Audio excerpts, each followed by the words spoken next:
so long is like alchemy.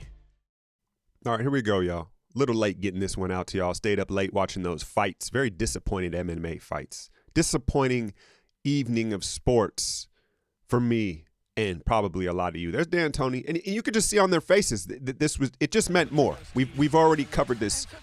And there's the little rub screen to get Clay a shot early, and he knocks it down. And I think one of the reasons they go to Clay early is because they know he gets forgotten about. And this was interesting. Zaw stepped up on Capella, and this game plan pretty much backfired right away, right? We tested Capella, and he had composure and finesse, and he just has a variety of finishes around the rim. Hakeem, who is working with him, would be proud. There was a foul on that play. And when I saw this matchup with Harden on KD, I was like, okay, let's exploit that. But unfortunately, throughout the game, we really didn't. Harden, the deceleration is so elite. Now look at the floor right here for Steph Curry. He's looking at Clay, easy turnover, or should I say near turnover, and that's where Clay was missing a lot of his shots. Most of these turnovers were meant for Clay to catch and shoot in transition. There he is, the beard again. But we would answer, right? I was worried there would be a big storm that we would have to recover from, but we hung around making shots. Look at Clint Capella here, though. Look at the Euro step and the flip. Like I said, he's just more agile. He's not as big as I think people think he is. He's not a legit 7-footer, I don't think, but he's more agile. And then you see him right there with the transition, just again, more slop. Watch Clay's footwork. He doesn't have that. If you watch KD and Steph in transition, you rock into that transition three. You don't stutter step into it. Clay just doesn't have that. Then he takes the dribble instead of pulling right off the curl. So he was just off. And you have to credit this man right here, Luke Mahamute. I hope I said that right. And he was dogging him. So credit Houston's defense. More Capella all the way to the rim. And Zaza, Kerr stuck with him, man, because it's always big picture with Kerr. Not only was Steph sloppy, he was disinterested. Now, he had a couple go in and out. I only think he took one shot in the first quarter. Here's Zaza with a nice read to Draymond under the basket. They need to attack Ryan Anderson. When Ryan Anderson's in the game, we need to go right at him. And then look at the heavy ball from McCaw. Now, that worked out, right? But it's like when you got KD standing to your side, Steph to your other side, you kind of feel guilty shooting the ball, and I think that's what happens with Patrick a lot of the time. KD gets nay-nay on the switch and makes him pay for it. Now, there was no Trevor Ariza, and that is the main defender they would use on Durant, so I felt like it was kind of obvious that he was the method that we should attack throughout this game, and you see where I'm going with the foreshadowing. There's nay-nay, the footwork. And when he's healthy, he's very effective. But can you really expect Nene to be there in late May? I don't think so. Here's the roll, McCaw, the kick out, and it's Swaggy. And he really made the most of his minutes with no Iguodala and no Caspi. And then this happens. Patrick McCaw's first three since UNLV. No, I'm messing with y'all, man, but it was great to see this go in. I've brought up, though, he needs to learn how to finish on the baseline, a one dribble, use the other side of the rim. That's still developing for him. It'll go a long way. Look at Steph. He had 6 turnovers. He really could have had 10. Some of them were just like almost Draymond attacking the teeth of the defense, and Draymond finishes with the left hand better than the right, I might say. But Houston, this is the difference now. Look at this lineup. Chris Paul, P.J. Tucker, Nene, Mahamute. All of a sudden they have a bunch of plus defenders in the game, and watch this sequence here. Golden State can't get anything they want and end up having to settle for a bailout 3 from Draymond. So Houston can roll out defensive lineups, and then our transition defense was awful all night. Look at Mahamute's feet, closer than Michael Jackson's nostrils, but he knocks it down, and you may have to live with him firing the 3-ball.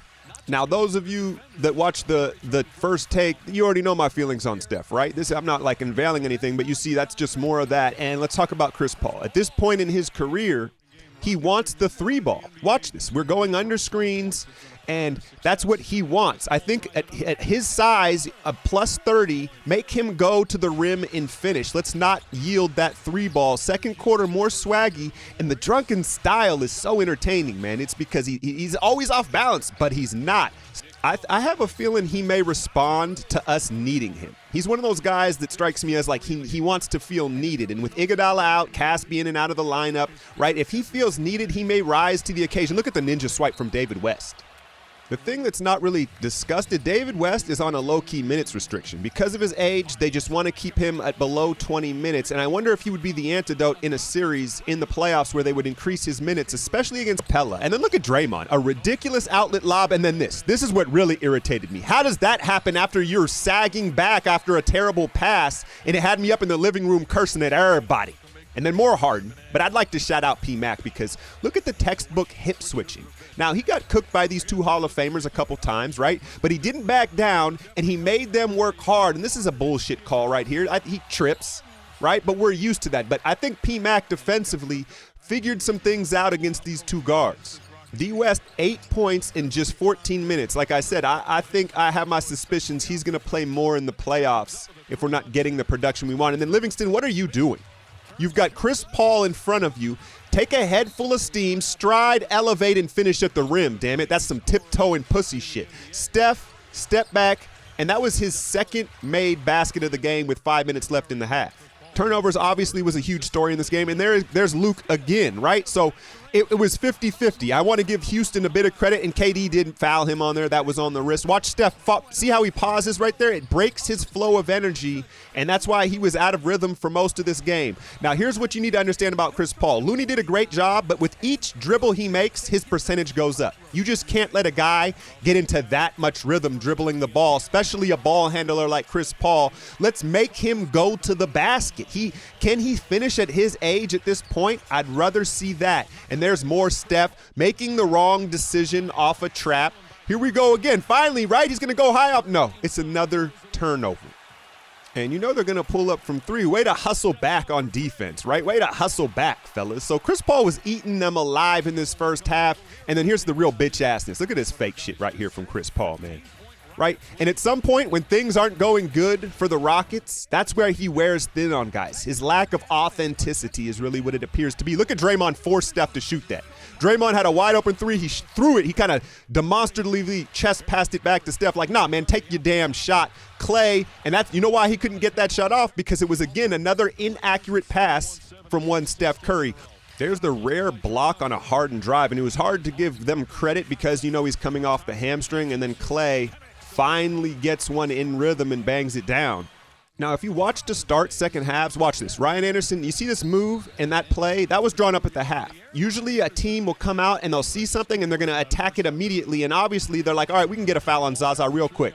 And here, this goes back to my point. You can gap him. He gets to where he wants and he's very comfortable. His mind is already made up to take that. We've got to change it up. And then there's Clay, the combination of being frustrated and sped up from Mahamute really just threw his game off and frustrated him. Watch him stand flat-footed in this switch. Now, it may have been Draymond's assignment, but Clay had a much better opportunity at closing out on Chris Paul. He stood flat-footed and let us get torched. Draymond exasperated. Here we go in transition, and that looked like the Warriors' offense, right? Skipping it across for the easy three ball. How many of you were waiting for Kerr to give McGee a sniff here to try to neutralize Capella at the rim? I think he just didn't trust him out on the perimeter. They were just going to put him in pick and rolls. And then KD was not innocent from these turnovers. How in the world does that happen? I will say this. I think McCaw learned some stuff, and I also think KD is our best option on James Harden because look at the space he can give him, and then he can recover with his ridiculous length. Little silver lining there. But here was the difference between Draymond and Steph's turnovers. Draymond's, they were a lack of execution, right? That's the pass to make. He did not execute it. Steph's were poor decisions. Here's a nice little play from Draymond, and then watch the canned animation. I feel like this is like a 2K celebration. He has no control. He just has to do it. Now, here's Kerr and Steph going into the halftime, and I disagree with the way Kerr is handling Curry. One of the things I love about you is you're like 2 for 11. No hesitation shooting a 60-footer. Nobody in the league does that. You have so much confidence in yourself, and within games like this, you turn it around like that. That's awesome. Amazing. Wish I had your confidence. I know Kerr knows Steph much better than I do, but the patronizing, I just don't think he always needs a pat on the back. There's a rhythm three. I think there's nothing wrong with telling Steph you played like trash and challenging his pride. It'd be one thing if he was in a slump, but if it's in a single game, call his ass out. Then look at PJ tilt like he was going to cock that back and hammer it, man. You might as well just lay that in, big fella. But here we go. It was like that pep talk and that false confidence Kerr was trying to put in Steph. It didn't work, right? He went on to have one of his worst halves of his career. And here's one thing, and I don't want to make this a Steph KD thing, but the thing that I like about KD, I think that he does better than Steph is, he plays with more intensity on a night in and night out basis, right? KD, his intensity level is much more steady than Steph's. More Capella, 18 points. And he was just killing us. They're spreading us out, and our help defense can't get there in time. And credit Capella for his finishing at the rim. There's PMAC, a little planted floater off 2 feet, but this is what I really like. Look at him get chest to chest with CP3, right? And as a young player, you're going to grow and learn from this. This is how you get better in games and moments like this. I love that they assigned him Ron Adams, and he really stepped up to that occasion. Here's Looney guarding him a little bit different. This is what I'm talking about. Make him make that. He wants the step-back jumper. Make him make that a few times. You saw the youngsters adjust as the game went on, and there's more Nicholas, Swaggy, Prophet, P, right? And maybe it was the shoes. You notice the All-Star break is coming, all the new shoes coming out. Nick had some new shoes on, and it was working for him. And honestly, we could have used him down the stretch. I wouldn't have minded him in the game late the way things were going. And again, watch McCaw, and I want to point out that shoulder charge that Chris Paul just delivered to McCaw. He just rammed him off about 5 feet, but McCaw, like I said, I think it was a silver lining game for him defensively and learning what Paul likes to do. And this is really where we were exposed, is they just exposed us at the front of the rim without a true center in the game, and then the clutch dream from Draymond Green. 2 huge threes in this fourth quarter that really breathed life into us, and then the Drunken Master style leans all the way into the rim. Like I said, he had 16 points and could have used a little more. There's Draymond with his second one. But instead of feeding the hot hand that was Nick Young or maybe even Draymond, it went to Klay, who's on a premier defender and continued to force shots all night. Livingston does a good job getting him one here, but I don't know why the team had their heart set on getting Klay Thompson jump shots. I just don't understand what it is. Meanwhile, KD getting the switch and getting what he wants. Now, that's a difficult shot, but we've seen him do that for 10 years and knock it down at a high clip. Now watch this double screen action. KD doesn't want to switch, so he gets back to Nene, but West's already helping, so the Tucker screen frees Paul old school style off the screen. So a little bit of trickery from D'Antoni, and then this killed me. Right here, Klay has to turn the corner. The dribble handoff is so you turn the corner, rub shoulders with David West, and Mahamute has no chance. Nene has to help. But watch Klay flatten out here, and then Mahamute is able to get by and pin him and turn it into that. Klay has to turn the corner on those baseline handoffs. And yes, there was a prejudice whistle. So I brought up Chris Paul and his shoulder charging. Then they get KD for that. It's just ridiculous. You cannot reward a man for being undersized. I just hated that call, and there was a couple of them throughout the game. That's good defense from Livingston, right? Chris Paul wants the jump shot, and they started to figure it out late in this game, but would it be too late? And, you know, there's a turnover right off of the good defensive stop, and then you have to live with this, right? PJ Tucker, that's like the Draymond role. The team is going to yield that. And then Steph, again, the wrong decision, had an easy pass to KD. And I don't know what it was, but it was like Steph was icing KD out of the offense late in this game. It was really peculiar to see, and then just a lack of effort after his turnovers, hanging the head after the turnovers. Now that's just a terrible shot. Watch Draymond Green. Watch Draymond Green after the sequence. Look at him throw his hands up. He's staring. He's yelling at Klay. There's going to be a 3-ball here in the corner. But watch as this ends up. Look at him. Throws his hands up, and he's yelling at Klay. He goes into the timeout yelling at Klay. Sean Livingston had to quiet Draymond. So here we go. Here's the pick and roll. And again, Kevin Durant wide open, and he forces it to Klay Thompson. I'm not telling you something you guys don't know, but hey, it's my job to point it out. Steph finally makes a play. KD for the dunk. No, Klay, you please knock down a contested 3. So I've never in my life seen Steph Curry make this many poor decisions in one game alone. It was really dumbfounding. And maybe it will really help him focus in on his decision making. And then down the stretch, they put the beard on him and he just cooks him. The nasty hezzy step back, patented move.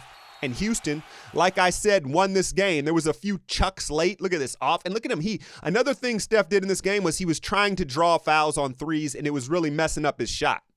But Houston deserved to win this game. They win the season series 2-1. I don't think it's going to fall into a tiebreaker, but it's really given them confidence. After the game, they were popping off. They were like, we're the better team. We ready. We know we can beat these guys, and we have. And so it gave them a swagger, but hopefully it puts some hunger into the belly of the defending champs. I'm out, y'all.